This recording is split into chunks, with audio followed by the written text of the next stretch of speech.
Hello family, वापस आ चुके हैं हम लोग सुसाइड स्क्वाड के एक और नए एपिसोड के साथ। अगर आप लोग को मेरा एक्सप्लेनेशन अच्छा लगता है तो वीडियो को लाइक कर देना। चैनल पे पहली बार आया तो चैनल को सब्सक्राइब करके बेल नोटिफिकेशन कॉल पे सेट कर देना। तो एपिसोड के स्टार्ट में हम लोग दिखाते हैं एम्बलट बग फैमिली का जो मेंबर होता है वो सबको मार रहा होता है। बोलता है कि वो बास्टर्ड कहाँ है, वो कमीना कहाँ है, प्लीज़ जल्दी से जल्दी मेरे पास जवान को ले आओ वरना मैं तुम सबको मार डालूंगा। तभी दिखाता है सैमी हूँ जो होता है काफ़ी कुछ के साथ जमीन पर उतारता है और पूरे के पूरे फर्श को तोड़ देता है। पीछे की उसके प्रेशर को फील करते हुए सारे जितने भी बंदे होते हैं वो पीछे की तरफ मुड़ के देखते हैं तो वहाँ पे दिखाते हैं सैमी ग्राम चलता हुआ उन सबके करीब आ रहा होता है। अब बोलता है कि यहाँ पे तो देखो काफ़ी सारे जाने पहचाने चेहरे, यहाँ पे वो लड़की भी जो कि हम लोग से बच के भाग गई थी, इसने पिच डार्कनेस को बिट्रे किया था और यहाँ पे अपने सेल्फिश डिजायर की वजह से फंस चुकी है। सिरिंज होते बोलते ये तो एक लेफ्टिनेंट जनरल जो कि पिच डार्कनेस यानी 9th रीजन से बिलोंग करता है और ये सबसे ज़्यादा डेंजरस है। और साथ सैमी गुजराब जो है हंसते हुए काफ़ी ज़्यादा अपनी एनर्जी को रिलीज करते हुए उनकी तरफ बढ़ने लगता है। अब बोलता है कि तुम अपना अटैक रोक सकते हो पॉइजन मोनार्च बोलता है कि मेरा बॉडी मेरी बात नहीं मान रहा है, मुझे यहाँ पे फाइट करना है, मुझे इन सबको अपने हाथों से मारना है। बोलता है कि मैं तुम लोग सबको यहाँ पे लेकर आया हूँ, ये जो वॉर है ये ऑपरेशन ये मैंने किया है तो इन सबको मैं खत्म करूँगा, प्लीज़ तुम थोड़ी देर बैठ के इन सबको इन्जॉय करो। तभी दिखाते जितने भी वहाँ पे बंदे होते हैं वो लोग काफ़ी रफ्तार के साथ आगे बढ़ते हैं और सैमी हुन के ऊपर अटैक करने के लिए आगे बढ़ जाते हैं। सैमी हुन जो होता है हंसता बोलता है कि ये लोग जो यहाँ पे मरने के बाद आए हैं क्या उसमें जितने भी बंदे वो लोग काफ़ी ज़्यादा बदतमीज हो गए, इन सबको सबक सिखाना होगा। साथ ही वो अपने शॉट को निकालता है और एक जोरदार एनर्जी स्लैश जो होता है सामने की तरफ लगा देता है। उस एनर्जी स्लैश की वजह से जो कैमान होता है पीछे की तरफ ढकला जाता है और जितने भी बंदे उसके ऊपर अटैक करने के लिए आते हैं वो सब के सब पीछे की तरफ ढकले जाते हैं। सैमी ग्राम का ये अटैक देखने के बाद जो कैमान होता है वो काफ़ी ज़्यादा शॉक हो जाता है। बोलता है कि मैंने कभी ये सोचा नहीं था कि एक सिंगल स्विंग में इतना ज़्यादा पावर रिलीज कर सकता है। वहाँ पे एक जोरदार ब्लास्ट होता है जिसकी वजह से पूरा पूरा फैक्ट्री का एरिया जो है हिल जाता है और सैमिंग हून बोलता है कि अब तुम लोग को अपनी औकात समझ में आ गई। वहाँ पे दिखाते सारे बंदे जो जमीन पे पड़े होते हैं। सैमिंग बोलता है कि तुम लोग इन सब जितने भी यहाँ पे सोल हैं केओस में इन सबको इतनी बुरी तरह से मारना चाहिए कि ये लोग दोबारा तुम्हारी तरफ उड़ के देख भी ना पाए और इन लोग की आत्मा को ऐसा तोड़ दो कि ये लोग दोबारा कभी फाइट करने के लिए रेडी ना हो। तभी दिखाते हो सैमिंग हुन का पैर जो होता है एक और बंदा पकड़ लेता है, वो कोई नहीं किंग होता है। बोलता है कि मैं तुम्हें अंदर जाने नहीं दूंगा, मैं तुम्हें यहाँ से आगे जाने नहीं दूंगा। साथ ही वो बोलता है कि इन हिम्मत है इसका दाग देना होगा, ये लोग तो सच में काफ़ी ज़्यादा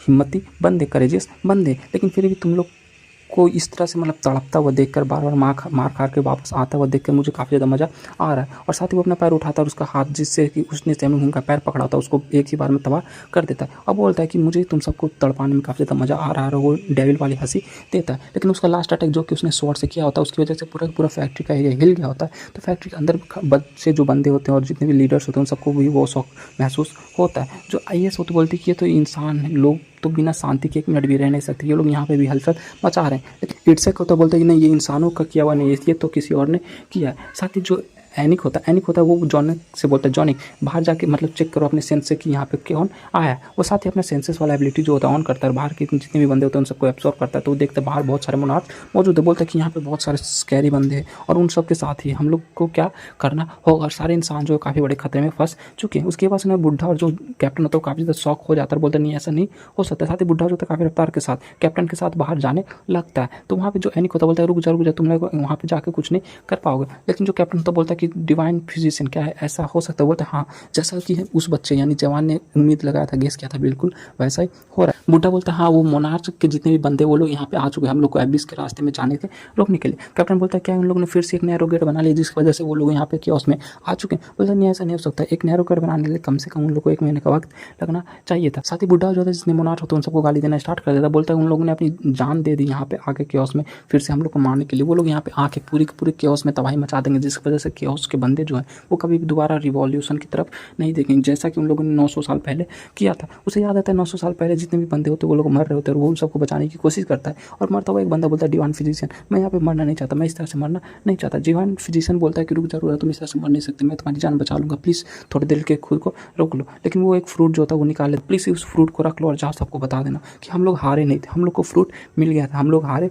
नहीं थे। और प्लीज़ सबको जाके ये भी बताना कि हम लोग का जो एबिस एक्सपीडिशन स्क्वाड बना था वो फेल नहीं हुआ था, हम लोग सक्सेसफुल रहे थे और हम लोग को फ्रूट मिल गया था। और बूढ़ा बताता है कि जब मैं वापस गया था तो सबको ये बता रहा था कि हम लोग जीत गए थे, पर किसी को मेरी बात पे विश्वास नहीं हुआ और सब ये कह रहे थे कि मुझे मतलब कि बहुत बड़ा सदमा लगा है कि हम लोग वहाँ पे गए और हार गए, इसलिए मैं सबको ये बोल रहा हूँ। लेकिन एक्चुअली में मैं जीता था और हम लोग के हाथ में फ्रूट लगा था। मैं इतने सालों से सबकी जिल्लत सह रहा था ताकि मुझे पता था कभी ना कभी तो ये टाइम आएगा कि मैं वापस से एबिस जाके उन सारे फ्रूट को वापस लाऊंगा। लेकिन ये लोग फिर से यहाँ पे आए हैं और 900 साल पहले जैसा हम लोग के साथ किया था वैसा कर रहे हैं और हम लोग से सारा फ्रूट छीनने की कोशिश कर रहे हैं। क्योंकि 900 साल पहले क्या हुआ था कि केओस से सारे लोग एबिस गए थे और फ्रूट लेके आ रहे थे, तो मोनार्क जो थे इन लोगों पर अटैक करके इन लोगों से फ्रूट छीन लिया था। वही ये दोबारा होने नहीं देना चाहता। वो वहाँ पे फैक्ट्री के बाहर आता है तो दिखाते चारों तरफ बस तबाही तबाही मची हुई थी और ये देख के सबके सब शौक होता है। और वो बुढ़ा जो था काफ़ी ज़्यादा काँप रहा था। तो कैप्टन बोलता है कि डिवाइन फिजिक्स प्लीज़ खुद को थोड़ा देर शांत रख लो, यहाँ पे हम लोग को शांत रहना होगा। लेकिन डिवाइन फिजिक्स काफ़ी गुस्से के साथ आगे बढ़ता है और बोलता है कि नहीं, मैं ऐसा नहीं होना दे सकता, मैं इन सबको फिर से सब कुछ हम लोग से छीनने नहीं दे सकता जैसा कि इन लोगों ने 900 साल पहले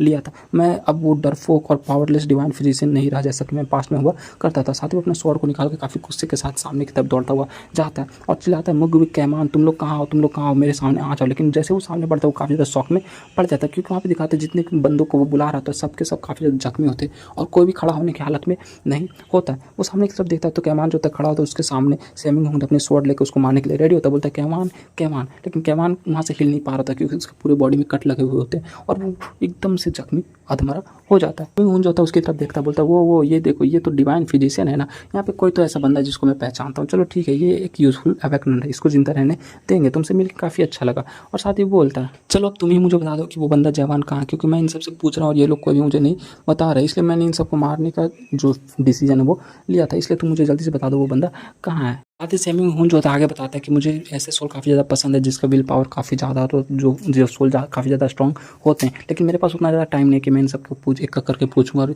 पता करूँ कि आखिर वो जयवान कहाँ है, वो जयवान कहाँ है। साथ ही वो अपने स्वॉर्ड को ऊपर की तरफ करके जो कैमान होता है उसको मारने लगता है, तो बुढ़ा चिल्लाता है नहीं नहीं नहीं प्लीज़ ऐसा मत करो। लेकिन वो साथ ही स्वॉर्ड को चला देता है और कैमान जो होता है मनी मन सोच रहा था कि फोर्ट्रेस मास्टर मुझे माफ़ करना, मैं आपके साथ आगे नहीं रह सकता। और इसके साथ जो ये एपिसोड होता है ये पेंड हो जाता है। तो अगर आप लोग को मेरा एक्सप्लेनेशन अच्छा लगा तो वीडियो को लाइक कर देना, चैनल पर पहली बार आया तो चैनल को सब्सक्राइब कर देना। मिलते हैं नेक्स्ट वीडियो के साथ, तब तक bye bye, stay happy, spread love.